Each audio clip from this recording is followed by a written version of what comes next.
So here's a little quick update. I was playing around yesterday, and the shaft that comes out of the gearbox, where the gear lever goes on, I straightened it because it was kicked a bit too far back. However, that actually caused a little bit of a problem, because this, you know, being thicker, once it was going forwards like this, if the diff lock lever was in, or you know, engaged diff lock, if you selected third or fifth, it would knock it out of diff lock. Now that's my mistake, because I didn't realise how it was going to be, but I think next time I'll make one of these. Look, I've got bags of room to move this further forward, so and I'll move it that way a little bit and further forward. So I mean, that's not a problem. I can live with that. But I'll know that for Mark 2. But then I was thinking about this lever, because once I had it on there, once we put it into first, third or fifth, we were sort of going under this console here.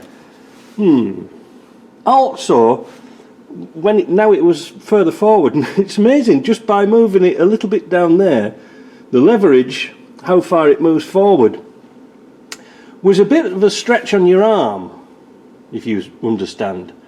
So then I sort of was experimenting with gear sticks, and I found out, to my surprise, that even though that gear stick, the shifter shaft coming out of the gearbox doesn't have a spline on it like a Defender, the spline actually bites into the few threads, the shaft at the top, and with a lock nut on, it ain't going anywhere. Because unlike a Defender, see how easy it is to shift gears.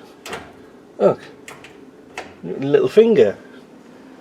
Unlike an LT77, where you take both arms off the steering wheel to get it into gear. So that's going to be fine, but you can see that there's that little kick there.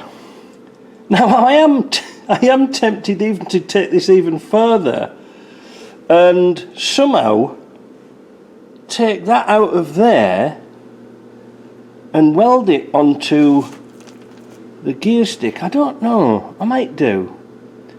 But that's, you can see my problem with the shift distance there. It's not too bad. Well, it's all right like that. It won't hit the gear stick, but the other one did for some reason. Anyway, that's that done. So the next thing, I'm going to turn this light upside down, and I'll explain something else.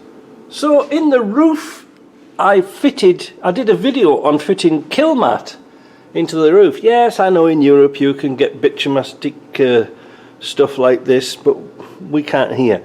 So this was what was left off the packet from the 90 project, and I had a great idea. On the roof I put a radio playing and did a before and after comparison, but it was pulled up by YouTube for copyright. So they said we can correct this by muting the sound. Well, yeah, they muted my sound. You couldn't hear me talking, so that was a waste of time. So I'm not going to take all this lot off again. But basically all it was, clean everything up properly, get it all nice and clean. I used the hot air gun to warm up the pads prior to fitting, and I used a little plastic roller to push it into place. Little bits and pieces I had left over I put round the back corner. It didn't really matter too much, but it fitted alright, and cuts the sound down lovely. It cuts that drumming down.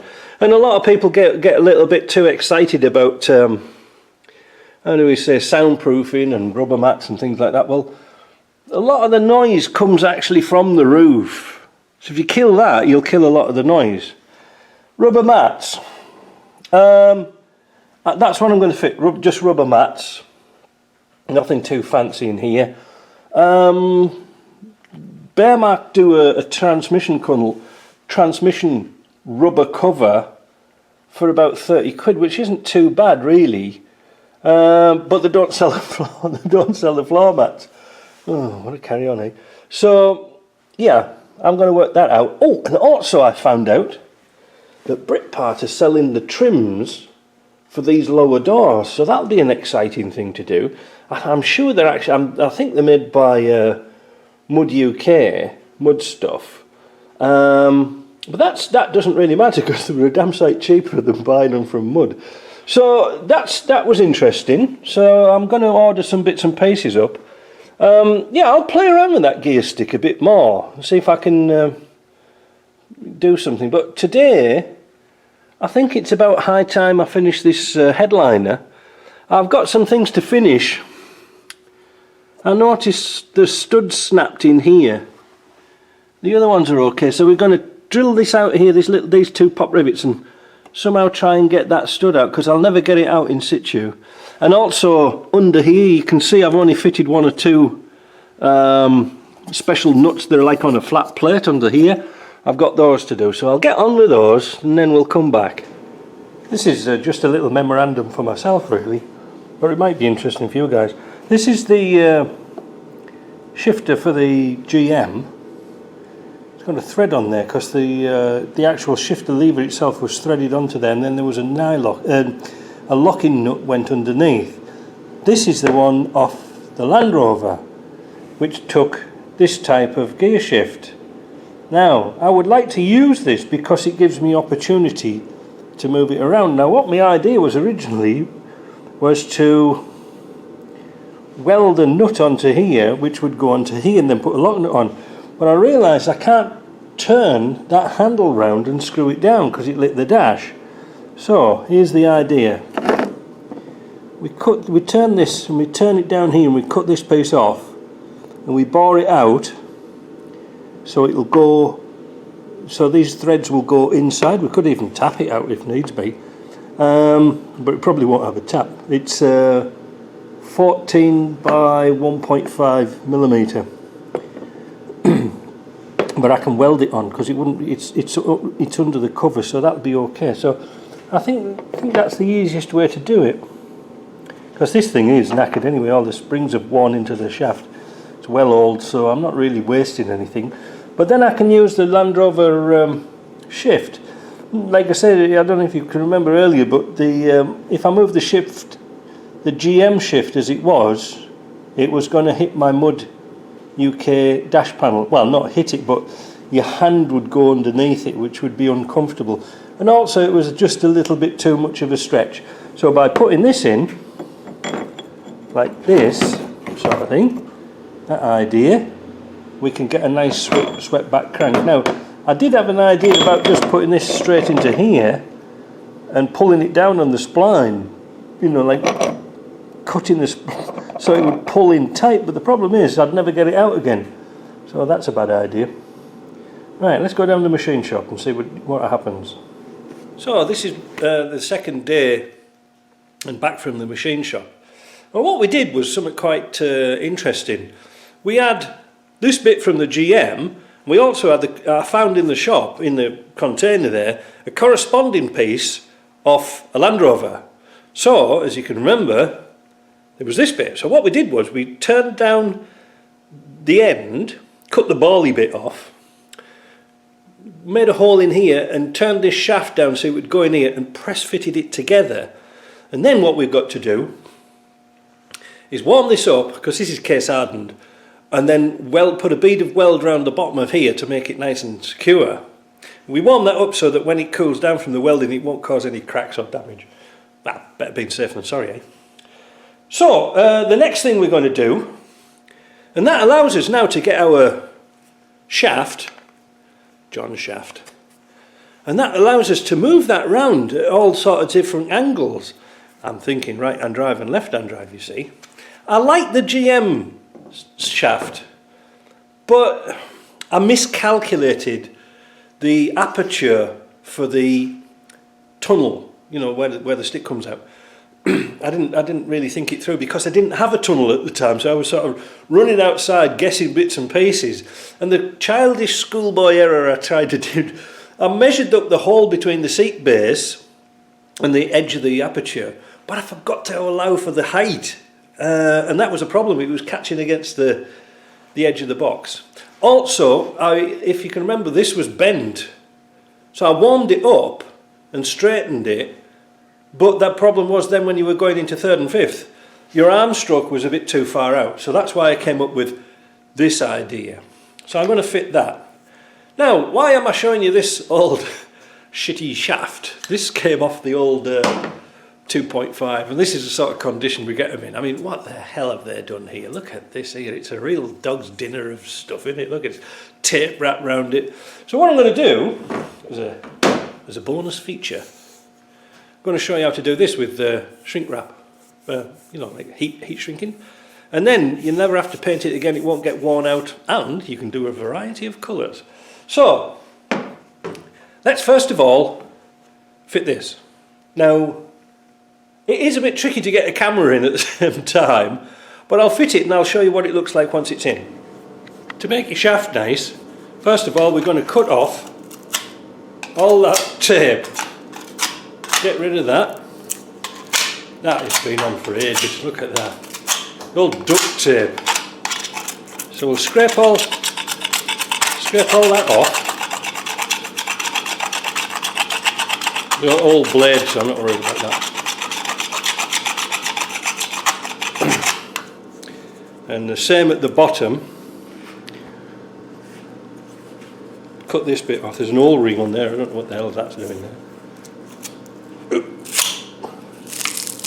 Look at that. Dry.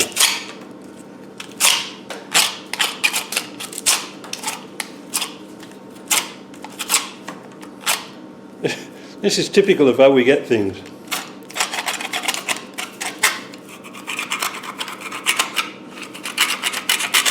I know you shouldn't cut towards yourself, but it's not too bad. Because there's a O-ring, a bit of rubber left on there.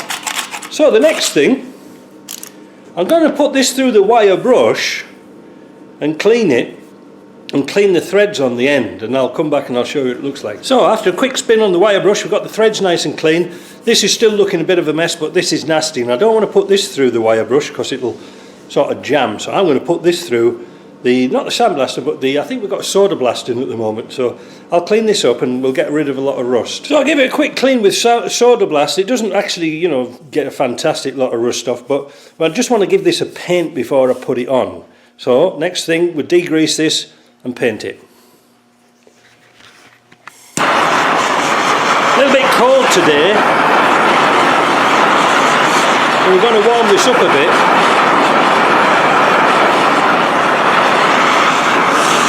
Just a bit. Now we'll put some paint on, just to take that chill off, because it's been in the container, it's kind of cold. Bit of paint, and now we'll leave it to dry. It's just going to stop it rusting because you won't see that bit because it's under the gaiter. So now the paint's nice and dry. Seemed to take forever. We use some of this shrink wrap. Now this isn't the best because it's been flattened at some point, you know, from packing. So try and get a piece that's nice and round. Has this got the glue in it? I don't think so. But anyway, what we're going to do is just get a nice bit that's a snug fit over the shaft, like that. Ooh. Right, and then we get our hot air gun. Warm it up. Like I said, this does come in a variety of colours.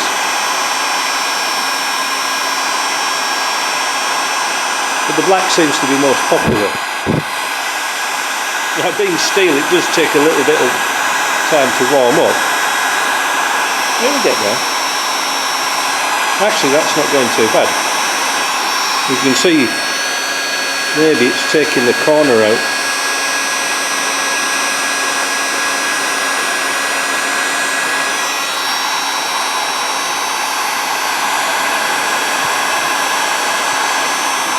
Now don't go too high up.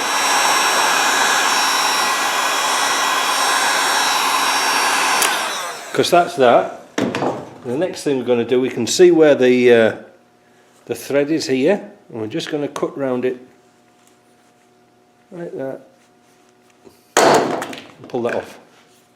Ta-da! Ooh, what a lovely shaft. I can't wait to get my knob on that. There you go. So you remember what it looked like before? See, just a little bit of time makes your Land Rover better. And you're looking at this most of the time as well, because when you're shifting gears and stuff, the paint always wears off. And then if that was one. If the paintware, that's what you get with looking at a camera. If this does get chatted and marked up or anything, you just cut it off and slip another piece on. Right, I hope you like that. What am I going to do now? I think I'll put this video together because I'm getting all confused with stuff I've got laying around. Alright, catch you later. Bye.